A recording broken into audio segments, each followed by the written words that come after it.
Sizda testosteron tushib ketganligini qayerdan bilsa bo'ladi va buni qanday qilib biza analizda ko'rishimiz mumkin. Testosteron tushib ketgan belgilari qanday bo'ladi? Agar tushib ketgan bo'lsa, biza keyinchalik nima qilishimiz kerak? Bugun mana shu haqida gaplashib o'tamiz. Qani bo'lmasa, boshladik.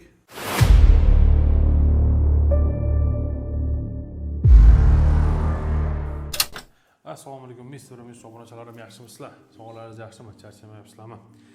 Xudo xolasa bugun sizlarga juda ham qiziqarli va foydali videorolik xudo xolasa olyapmiz va bu sizlarga juda ham foydali bo'ladi degan umiddaman. Videoni oxirigacha o'tkazmay ko'ring va bugun testosteron haqida hamma narsani bilib olasizlar. Xo'p, testosteron o'zi bu nima?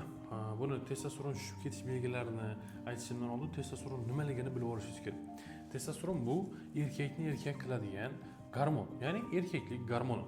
Gormon koroley gormonov deydi buni. Albatta, bu gormonni biza bilishimiz kerak. Nimagaki bu bizaga kuch beradi, bu bizada jinsiy quvvatni ta'minlab beradi, bu bizani erkak qiladigan gormon hisoblanadi. Agar shu gormonda muammo bo'lsa, sizda muammo bo'ladi. Endi mana shu gormon qanday qilib biza aniqlashimiz mumkin? Qonda. Albatta, bu ertalab och qoringa borib topshiriladigan analiz, ya'ni soat 7 dan 10 gacha borib topshirish kerak bo'ladi bu analizni. Bunda och qoringa albatta. Bunda biz nimani ko'ramiz? Testosteron общий va testosteron свободный. Ikkita gormonimiz bor. Ya'ni mana shu ikkita turda bo'ladi, ikkita ko'rinishda bo'ladi. Общий va свободный. Свободный testosteronimiz bizada butun tanamizda, butun organizmimizda funksiyani bajaradigan gormon.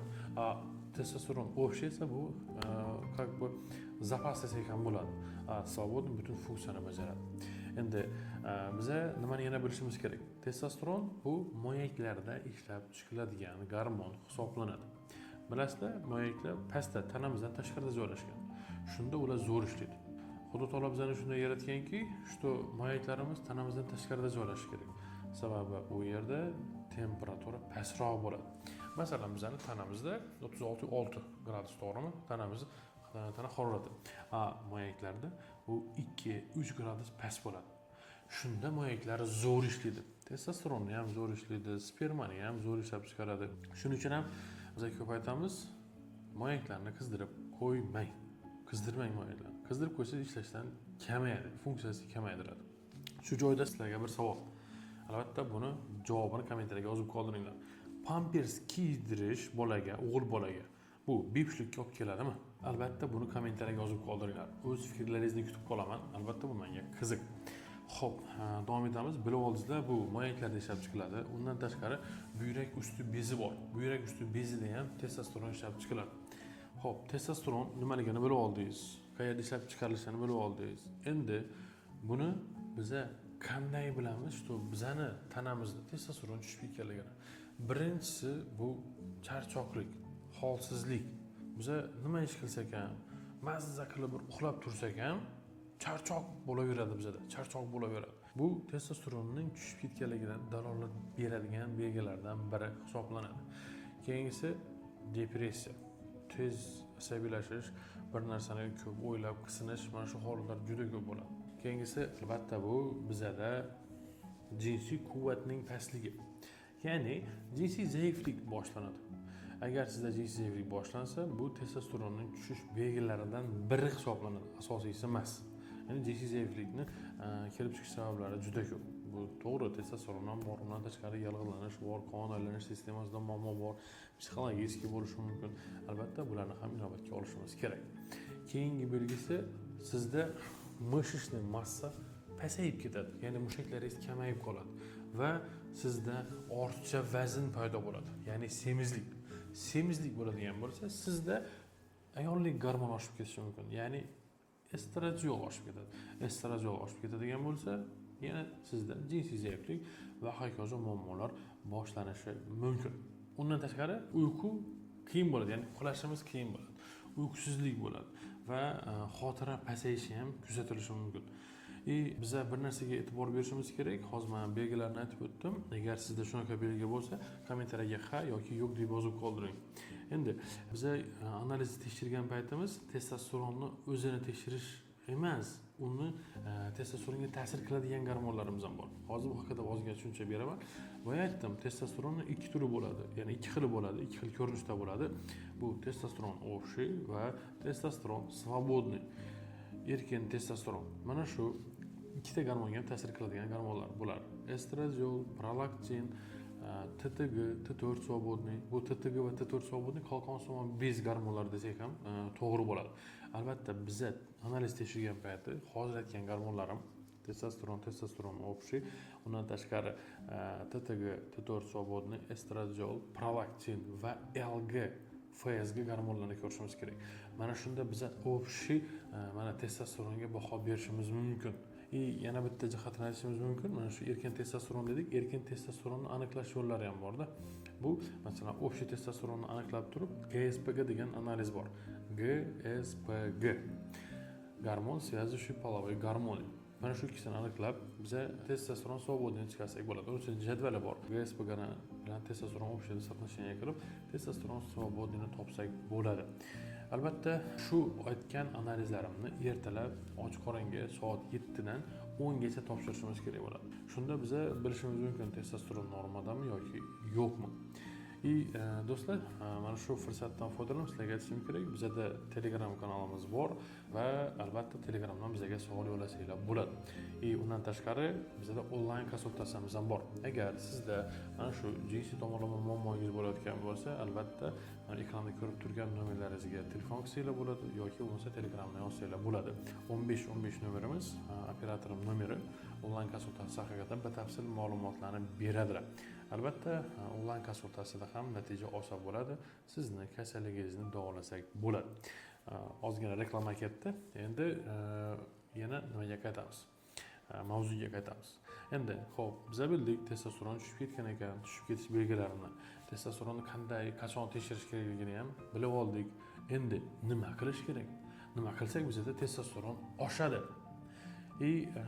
Buni oddiy yo'li bor. Sog'lom turmush tarzi deb nomlangan narsalar nima? Vaqtida uxlash kerak. Ya'ni kamida 7-9 soatlik uyqu bo'lishi kerak. U ham kechki soat 10 dan 6-7 gacha uxlash kerak. Yoki bo'lmasa 6-7, 8 soat uyqu bo'ladi. Kechki 10 dan tonggi 6 gacha uxlasangiz 8 soat zo'r bo'ladi uyqu. Endi nimaga biza uxlashimiz kerak? Uxlagan paytimiz bizda testosteron ishlab chiqarilishni boshlaydi. Kechki 10 dan 3 gacha, tonggi 3 gacha testosteron pik ravishda ishlab chiqiladi. Albatta buni inobatga olib vaqtida uxlashimiz kerak. Oddiy primer aytaman. Bu primerni men ko'p aytaman, yana aytaman. Bitta bemorimiz keldi, nochnoy smenada ishlar ekanlar Rossiyada. 7 yil nochnoy smenada ishlaganlar. Bespрерывно, почти беспрерывно ishlagan.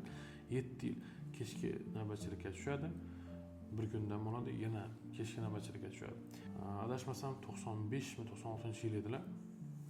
Masalan 95 bo'lsa, hozir 30 yosh bo'ladi. Uni hali uylanmaganlar. Endi uylanaman doktor, sizni YouTubedan ko'rib keldim. Sizni bir masalangizga rioya qilib, uylanishni oldin tekshirib o'tmoqchiman. Menda ozgina muammolar bor deb keldilar shikoyatlar bilan. Shikoyatiga qarang. Jinsiy zaiflik, sevishda muammolar, o'zib seyish, sevganda achishish, qolganday bo'lishi, naporning pastligi, jinsiy xohishning tushib ketishi. Aytgancha, testosteron pasayib ketishida jinsiy xohishingiz ham tushib ketadi. Mana shu belgilar bilan keldi yonimga. Biz uni tekshirsak, endi qarang, 30 yoshli bemor bizga 45 yoshli bemorni sosteniyasini beryapti.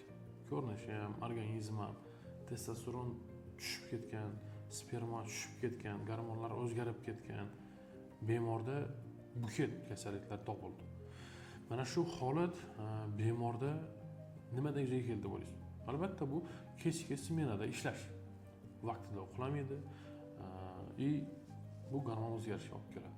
Shuning uchun men aytaman, vaqtida uxlang. Vaqtida uxlasangiz sizda testosteron zo'r bo'ladi. Endi keyingisi bilib oldik, uyqu. Keyingisi oqsilga boy mahsulotlarni ko'proq iste'mol qiling.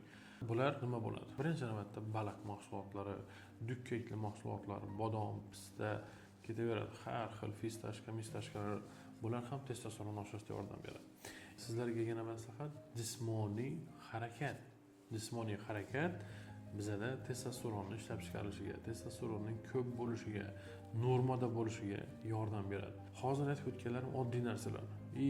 Yana bir narsa aytishim kerak. Bu ichish, chekish, ya'ni zararli odatlarni to'xtatishimiz kerak. Agar ichish chekish bo'ladigan bo'lsa, bu ham ta'sir qilmay qo'ymaydi testosteronning tushib ketishiga.